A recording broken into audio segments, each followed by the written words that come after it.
తెలంగాణ మంత్రి పొంగులేటి శ్రీనివాసరెడ్డి నివాసంలో ఈడీ అధికారులు సోదాలు కొనసాగుతున్నాయి. ఉదయం నుంచి జూబ్లీహిల్స్లోని ఆయన నివాసంలో తనిఖీలు చేస్తున్నారు.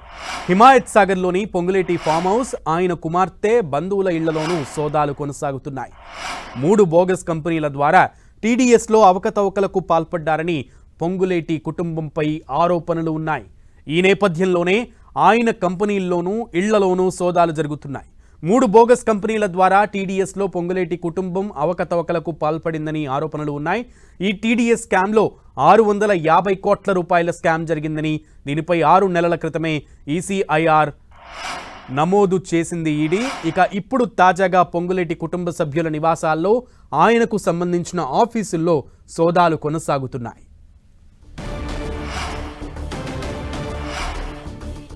తెలంగాణ మంత్రి పొంగులేటి శ్రీనివాసరెడ్డి ఇంట్లో ఉదయం నుంచి కూడా సోదాలు జరుగుతున్నాయి. దీనికి సంబంధించి పూర్తి సమాచారం మా ప్రతినిధి సునీల్ అందిస్తారు. సునీల్, తెలంగాణ మంత్రి పొంగులేటి శ్రీనివాసరెడ్డి నివాసాలపై దాదాపు 10 గంటల పాటు ఎన్ఫోర్స్మెంట్ డైరెక్టరేట్ అధికారులు సోదాలు కంటిన్యూ కొనసాగిస్తున్నారు. గత అసెంబ్లీ ఎన్నికల ముందే దాదాపు 6 నెలల క్రితమే పొంగులేటి నివాసాలు, తన కార్యాలయాలు, ఖమ్మంలో ఉన్నటువంటి తన నివాసాల్లో కూడా ఈడీ అధికారులు సోదాలు చేసి కొన్ని కీలక ఆధారాలు సేకరించారు. అప్పుడు సేకరించినటువంటి డాక్యుమెంట్స్ని పరిశీలించిన నేపథ్యంలో ఇటీవల కాలంలో ECIR enforcement case information report కింద ఈడీ అధికారులు కేసు నమోదు చేసి ఈరోజు మరొకసారి తెలంగాణ రాష్ట్రంలో దాదాపు పొంగులేటి నివాసాలతో పాటు తన కుటుంబ సభ్యులు, తన కొడుకు హర్షారెడ్డి, తన కూతురు స్వప్నారెడ్డికి నివాసాలతో పాటు తన కంపెనీ రాఘవేంద్ర కన్స్ట్రక్షన్ సంబంధించినటువంటి కంపెనీ అటు బంజారాహిల్స్లోను, రాయదుర్గంలో ఉన్నటువంటి కార్యాలయంలో కూడా ప్రస్తుతం ఎన్ఫోర్స్మెంట్ డైరెక్టర్ అధికారులు ఉదయం 6 గంటల నుంచి సోదాలు కంటిన్యూ కొనసాగిస్తున్నారు. ఢిల్లీ నుంచి వచ్చినటువంటి ఈడీ అధికారుల బృందంతో పాటు అదేవిధంగా కేంద్ర బలగాల ఆధీనంలో మాత్రం సోదాలు అనేది కంటిన్యూ కొనసాగిస్తున్నారు. ప్రస్తుతం నేను జూబ్లీహిల్స్లో ఉన్నాను. జూబ్లీహిల్స్లో ఉదయం 6 గంటల నుంచి కూడా సోదాలు కంటిన్యూ కొనసాగిస్తున్నారు. కొద్దిసేపు మధ్యాహ్నం సమయంలో ఖమ్మం పార్లమెంట్ అభ్యర్థి తన వియ్యంకుడు కూడా ఇక్కడికి చేరుకొని ఈడీ అధికారులకు సంబంధించినటువంటి సోదాలని పరిశీలించారు. మరోవైపు కొద్దిసేపు క్రితమే తన కౌంటింగ్ మిషన్స్, అంటే క్యాష్ కౌంట్ చేసే మిషన్స్ సైతం లోపలికి వెళ్ళాయి. ఎందుకంటే ఆయన మంత్రిగా ఉన్నాడు, చాలా మంది కంపెనీలు ఉన్నాయి కాబట్టి దానికి సంబంధించినటువంటి క్యాష్ వివరాలు మంత్రి ఏమైనా స్పందించారు? మంత్రి పొంగులేటి ఏమైనా స్పందన ఉందా?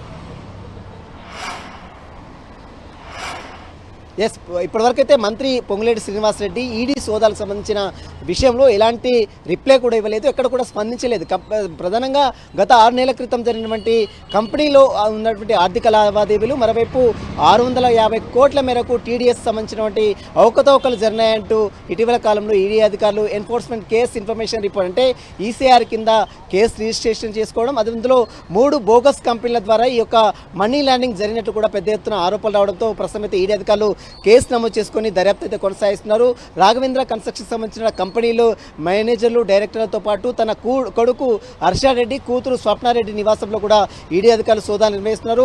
మరి ఈ సోదాలన్నీ కూడా పూర్తిగా కంప్లీట్ అయిన తర్వాత ఈడీ అధికారులు ఒక ప్రెస్ రిలీజ్ ద్వారా పూర్తి వివరాలు కూడా వెల్లడించే అవకాశం ఉంది. ఒక సాక్షాత్తు తెలంగాణ రాష్ట్ర మంత్రిగా పనిచేస్తున్న, అది కూడా రెవెన్యూ శాఖ మంత్రిగా పనిచేస్తున్నటువంటి పొంగులేటి శ్రీనివాసరెడ్డి నివాసంలో ఈడీ అధికారులు ఇప్పుడు సోదాలు చేయడం రాష్ట్ర రాజకీయాల్లో తీవ్ర చర్చాంశం మారింది.